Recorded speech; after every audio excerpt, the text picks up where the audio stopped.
Hello friends, আজ আমি তোমাদের সাথে লাচ্ছা পরোটা রেসিপি শেয়ার করব। তার জন্য নিয়েছি 1 বাটি আটা, 1 বাটি ময়দা, দিয়েছি 2 চামচ চিনি, অল্প লবণ আর দিয়েছি কিছুটা রিফাইন্ড তেল।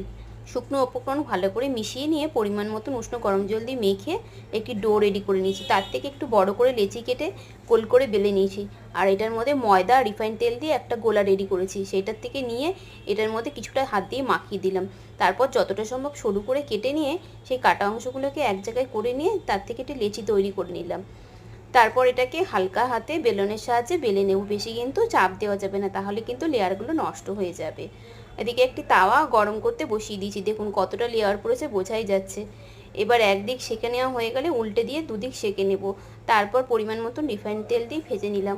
খুব সহজেই তৈরি হয়ে গেল লাচ্ছা পরোটা। এটি যে কোনো রকম আলুর দম হোক কিংবা চিকেনের সাথে দারুণ লাগবে। আপনারাও একবার ট্রাই করুন, খুব ভালো লাগবে আশা করি। দেখুন কতটা লেয়ার পড়েছে।